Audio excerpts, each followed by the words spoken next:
Assalamualaikum warahmatullahi wabarakatuh. Halo semuanya, perkenalkan nama saya Rayhan Fajar Ramadan dari Universitas Ahmad Dahlan Teknik Informatika dengan nomor induk mahasiswa 200001842 kelas H. Pada kesempatan kali ini saya akan menjelaskan tentang tugas yang telah diberikan oleh Bapak dosen Ali Tarmuji dari pertemuan 1 hingga 4. Langsung saja kita mulai.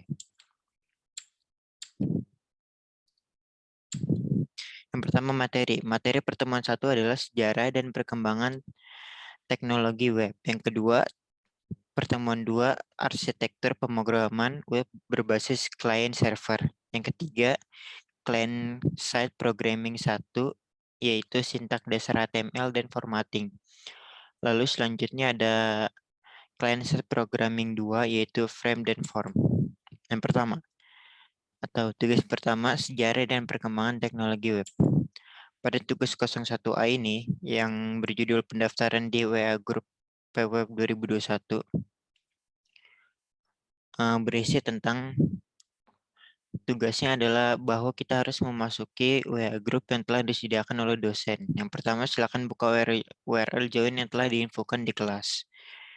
Lalu selanjutnya, di smartphone rekannya minta saling bantuan, yaitu men-screenshot bahwa kedua mahasiswa telah berada di WA Group. Lalu mengkonfirmasikan nomor WA saudara di media daring yang telah disediakan di e-learning.uad.ac.id.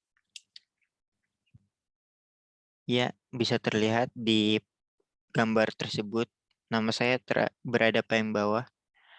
Dan ini screenshot ini adalah bukti bahwa saya telah memasuki WA Group PWF 2021. Selanjutnya, tugas 1B, pendaftaran di gitlab.com. Tugas ini merupakan inti dari tugas ini merupakan mendaftarkan diri di GitLab dengan menggunakan email kampus yaitu .webmail.uad.ac.id. Lalu mahasiswa screenshot atau mengcapture profile awal GitLab bahwa untuk bukti bahwa mahasiswa telah mendaftar. Selanjutnya ada pertemuan 2 yang berisi arsitektur pemrograman web berbasis client server. Tugas 02A, konsep client side dan server side. Langkah-langkah tugas ini adalah lakukan pengamatan dan analisa dari berbagai sumber terkait konsep client side dan server side. Lalu membuat daftar dalam bentuk tabel, perbandingan atau perbedaan antara client side dan server side scripting.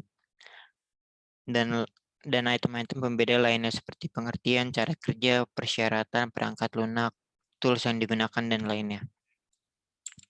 Pembahasan. Yang pertama, pengertian. Pengertian client-side merupakan salah satu jenis bahasa pemrograman web yang proses pengolahannya dilakukan di sisi klien. Lalu proses penerjemahan dilakukan di web browser yang dimana di dalam web browser tersebut terdapat library yang dapat menerjemahkan perintah-perintah klien. Selanjutnya ada server side. Pengertian server side adalah merupakan bahasa pemrograman web yang pengolahannya dilakukan di server. Maksudnya ialah web server yang telah diintegrasi oleh web engine. Lalu selanjutnya ada cara kerja. Cara kerja client-side adalah pengunjung web mengklik salah satu link dari web dan browser membaca perintah pengunjung untuk memanggil alamat web yang dituju. Setelah itu, browser akan mengalihkan ke halaman yang dituju oleh pengunjung web. Selanjutnya, cara kerja server side. Web maka browser akan mengirimkan perintah ke server. Kemudian server akan merespon dan melakukan perintah yang diberi. Kemudian server akan mengirim kembali data atau perintah dari browser dan browser akan menampilkan data dan perintah tersebut. Selanjutnya, masing-masing kelebihan dan kekurangan client-side. Kelebihan client-side adalah waktu relatif lebih cepat, tidak perlu server khusus, Dan yang terakhir, tidak membebani kinerja web server. Kelebihan server-side plus platform pada program aman, dan yang terakhir optimasi dan pemeliharaan dilakukan di browser. Kekurangan client-side, script tidak aman karena dapat dilihat orang lain. Yang kedua, script dapat ditiru. Yang ketiga, harus disupport oleh browser dari pihak lain. Lalu ada kekurangan dari server-side. Yang pertama, memerlukan server khusus. Selanjutnya, menambah beban kerja servers. Yang ketiga, lebih lambat dibanding dengan client-side. Selanjutnya ada contoh-contoh dari client-side dan server-side. Contoh dari client-side adalah HTML, XHTML, CSS, JavaScript, XML, dan jQuery. Selanjutnya, contoh dari server-side. Active Server Page atau ESP, lalu PHP atau PHP, Java Server Page atau JSP, Lasso, SSI, Cold Fusion. Selanjutnya dapat kita lihat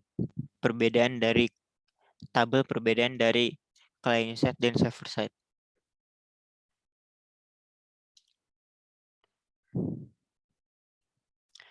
Oke, selanjutnya tugas 2 persiapan tools programming. Inti dari tugas ini adalah mahasiswa diwajibkan untuk menginstal terus tools programming web sesuai dengan yang mahasiswa mau. Untuk kasus saya memakai Microsoft Visual Code di mana mahasiswa wajib memfotokan dirinya dengan tampilan layar utama di monitor atau laptop. Tampilan utama dari tools programming web tersebut. Lalu ada fitur yang tersedia di Microsoft Visual Code. Fitur yang tersedia di dalam aplikasi ini bisa dibilang cukup banyak, di mana fitur-fitur dapat di-download pada bagian extension. Fitur tersebut antara lain ada do desting, do desk setting, auto rename tag, dan lainnya. Masih banyak sekali fitur-fitur yang terdapat di extension Microsoft Visual Code. Oke, selanjutnya kelebihan dari Microsoft Visual Code. Kelebihannya, banyaknya bahasa yang didukung, aplikasi bisa didapatkan secara gratis, terdapat banyak extension, dan yang terakhir terdapat sidebar yang sangat bermanfaat. Lalu kekurangan dari Microsoft Visual Code adalah banyaknya shortcut key yang harus dihafalkan. Aplikasi Visual Code cukup berat dibanding dengan tools programming lainnya.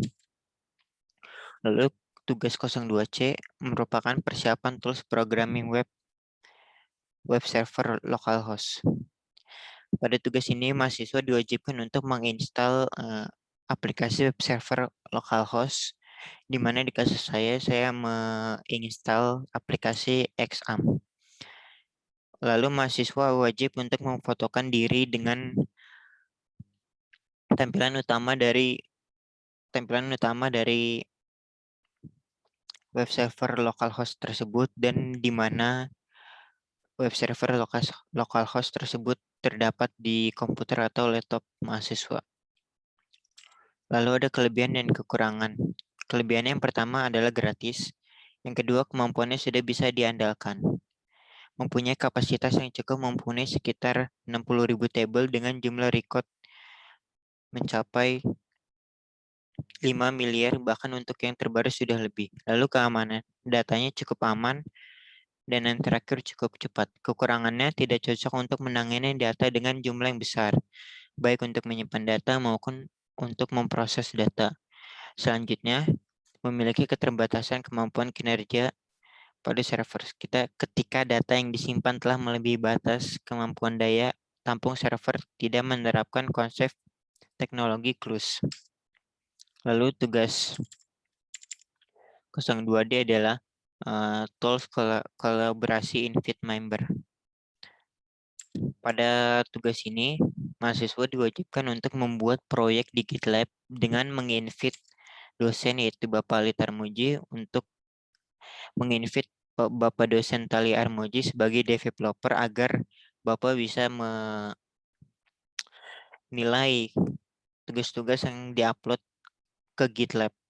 Lalu bisa dilihat di layar terdapat gambar-gambar di mana saya bukti bahwa saya telah membuat proyek tersebut dan menginvite Bapak sebagai developer. Lalu tugas 02E adalah merupakan tugas pertemuan 2 yang terakhir, yaitu pemasakan Git client di laptop. Inti dari tugas inilah memasangkan aplikasi Git agar bisa mahasiswa untuk mengupload file ke GitLab tanpa harus ke GitLab tersebut. Pada kasus saya memakai GitLab yang tersedia oleh Visual Code. Lalu bisa dilihat di layar, itu adalah bukti-bukti bahwa saya telah mengklonkan GitLab ke aplikasi Git saya.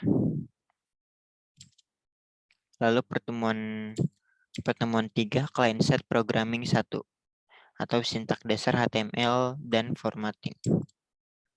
Tugas 3A, pemahaman HTML. Pada tugas ini mahasiswa diwajibkan untuk membuat artikel tentang HTML yang meliputi sejarah, penemuannya, pengertian, versi-versinya, fitur-fiturnya, dan lain-lainnya. Oke, yang pertama saya akan membahas tentang pengertian dari HTML. HTML merupakan singkatan dari Hypertext Markup Language. HTML sendiri merupakan bahasa yang digunakan mendeskripsikan web page. HTML bukanlah sebuah bahasa coding, melainkan merupakan suatu markup language. Markup language sendiri merupakan sistem modern untuk menganotasi dokumen dengan cara yang secara sintaksis dibedakan dari teks. Lalu ada sejarah dari HTML. Pada tahun 1989, Kai Lau Tim dengan Berners-Lee Robert bekerja sama saat mereka bekerja pada satu perusahaan yang sama, yaitu CERN, merupakan lembaga penelitian fisika energi di Jenewa. Mereka mencoba mengembangkan SGML. SGML sendiri merupakan bahasa pemrograman markup yang dipakai untuk sebuah dokumen yang standar. SGML ini merupakan pengembangan dari bahasa GML yang dibuat oleh perusahaan IBM pada tahun 1960. Dari mereka berdua lah lahir HTML yang dipopulerkan pertama kali oleh browser Mosaic. Versi-versi dari HTML. Versi-versi dari HTML sendiri banyak. Yang pertama versi 1, versi 2, versi 3, versi 3.2, versi 4, versi 401, dan yang kita pakai sekarang versi 5. Inilah sintak-sintak dasar dari HTML. Yang pertama ada HTML, tag HTML, lalu di bawah tag HTML terdapat tag head, lalu tag title. Tag title ini merupakan titel dari dokumen yang akan kita buat. Lalu di bawah tag title ada tag body. Nah, di body ini kita bisa isi bermacam-macam, mulai dari paragraf, table, dan lain-lainnya. Macam-macam tag HTML. Yang pertama tag dasar, yang tadi saya telah jelaskan, HTML, head, title, dan body. Lalu tag paragraf, untuk memberi paragraf pada dokumen dengan sintak yang bisa dilihat sendiri di layar. Lalu ada tag atribut, tag bold, italic, underline, superscript. Lalu ada tag ganti baris untuk memberi baris antar dua paragraf. Lalu selanjutnya ada tag font. Oke, ini adalah kelebihan dan kekurangan HTML. Salah satu kelebihan HTML adalah memiliki banyak sumber dengan komunitas yang sangat besar dan penggunaan yang sangat luas. Selanjutnya, bahasa pemrograman dijalankan di semua web browser yang ada. Lalu, bahasa pemrograman memiliki struktur yang rapi dan konsisten, sehingga mudah untuk dipelajari. Lalu, kekurangan yang terdapat pada HTML ada pengguna HTML murni hanya dapat diimplementasikan untuk halaman web statis. Untuk fitur yang lebih dinamis, Kancah IT dapat menggunakan JavaScript atau bahasa pemrograman back-end lainnya. Lalu terdapat beberapa fitur yang terkadang tidak dapat digunakan pada browser dengan cepat. Selanjutnya, ada tugas 3B, yaitu memformat paragraf dengan HTML. Pembahasan tugas ini, mahasiswa diminta untuk membuat dokumen HTML sederhana yang isinya paragraf yang merupakan biodata mahasiswa dengan tag tutup kurung buka kurung tutup kurung P dan titik-titik buka kurung tutup kurung P. Saya juga memasukkan gambar agar tampilan web lebih bagus dari sebelumnya dan mengubah warna web tersebut. Bisa dilihat itu adalah tugas 03B saya di gambar biodata diri saya. Dan selanjutnya mahasiswa diwajibkan untuk men-screenshot di mana file HTML ini berada, baik di web server lokal maupun di GitLab, di file GitLab. Oke, selanjutnya ada tugas 3C, yaitu mencetakkan font huruf dengan HTML. Pada tugas 3C ini, mahasiswa membuat dokumen HTML di mana harus terdapat unsur-unsur yang terdapat pada PDF halaman 23, yaitu tentang tag atribut bold, italic, dan underline. Tag bold sendiri memiliki sintak tutup kurung B, buka kurung B, kalimat, dan tutup kurung slash B, tutup kurung, yang berfungsi untuk memberi cetak tebal seperti bold di Word. Lalu selanjutnya ada tag italic yang Anda bisa lihat sendiri sintaknya di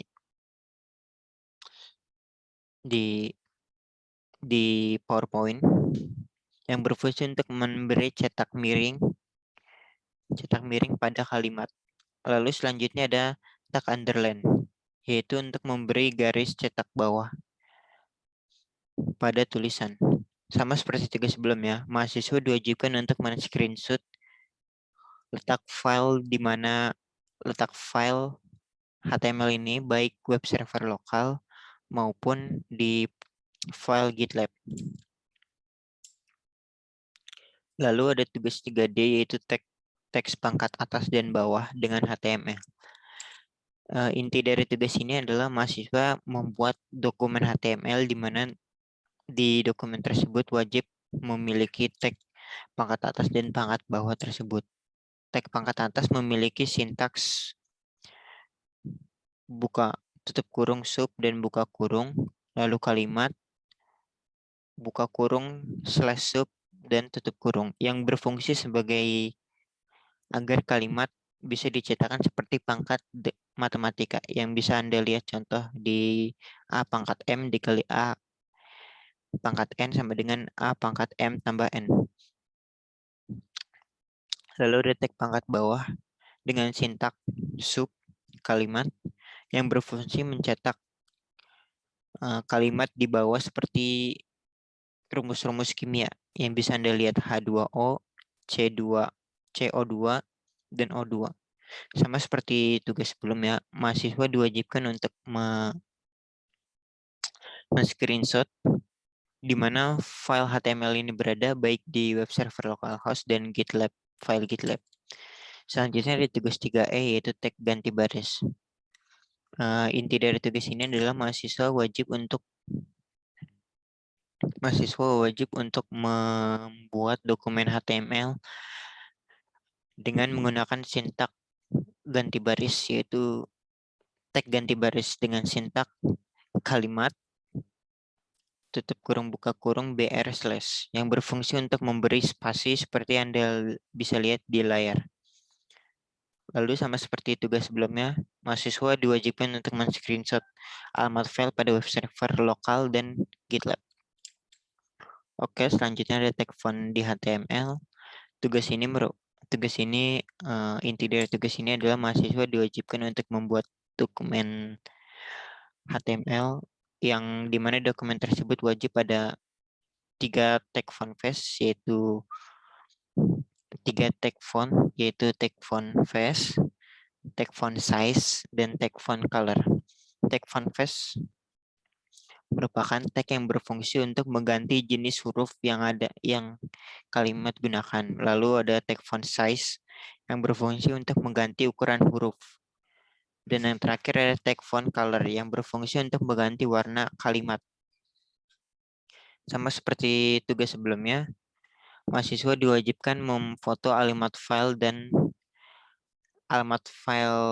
pada web server lokal dan GitLab. Lalu selanjutnya ada tugas 3D, yaitu menyisipkan gambar dan ancur link di HTML. Pembahasan tugas ini, mahasiswa diminta untuk membuat dokumen HTML di mana dokumen tersebut harus diisi dengan tag yang menyisipkan gambar dan ancur link. Sintak menyisipkan gambar sendiri adalah tutup kurung img src sama dengan garis 2 nama gambar lengkap dengan .png-nya atau .jpg-nya. Lalu ada tag ancur link yang berfungsi apabila pengguna mengklik gambar atau tulisan tersebut, maka pengguna akan tertuju pada link yang telah di-coding. Tag ancur link mempunyai sintak yaitu tutup kurung a href sama dengan kutip 2 link lengkap dengan https-nya atau .com-nya, titik 2 dan tutup kurung. Kata yang diklik lalu buka kurung /a tutup kurung. Dan tutup kurung a name sama dengan acuan. Lalu kata yang dituju dan tag a. Lalu untuk ancur link, gambar mempunyai sintak tutup kurung a href link lengkap lalu tutup kurung lagi dan buka kurung img src sama dengan kutip 2 nama gambar kutip 2 lalu tutup kurung dan buka kurung /a. Sama seperti tugas sebelumnya, mahasiswa diwajibkan untuk memfoto alamat file pada web server lokal maupun GitLab. Lalu tugas 3H, memformat tabel di HTML. Pada tugas kali ini, mahasiswa diwajibkan untuk membuat dokumen HTML di mana dokumen tersebut wajib terdapat tabel. Tabel sendiri mempunyai sintak yang berlapis. Yang pertama, sintak table, sintak tr, sintak dd, lalu isi baris table, lalu tutup baris table, tutup baris row, dan table. Sintak td dapat diganti dengan th yang merupakan table head agar tulisan menjadi bold. Lalu selanjutnya ada tr yang berarti table row, td yang berarti isi table, dan th merupakan table head. Lalu tugas 4 yang terakhir adalah form dan div. Pada tugas ini, mahasiswa diminta untuk membuat dokumen HTML yang dimana dokumen tersebut terdapat form dan div. Div sendiri merupakan tag yang membuat kontak pada tampilan dokumen dengan sintak tutup kurung div isi kotak lalu tag div. Lalu ada tag form merupakan tag yang berfungsi untuk membuat pilihan pada form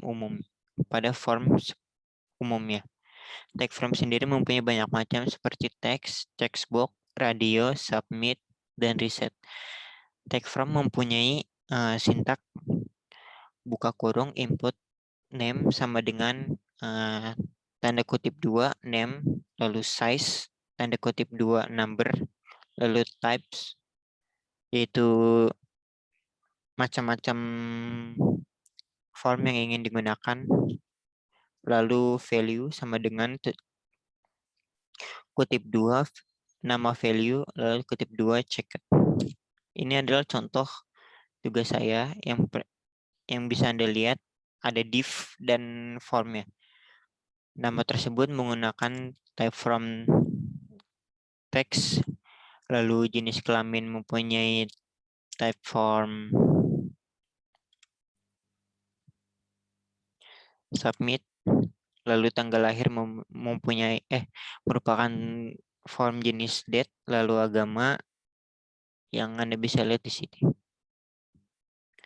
Baiklah, sekian dari saya. Kurang lebihnya mohon maaf. Wassalamualaikum warahmatullahi wabarakatuh.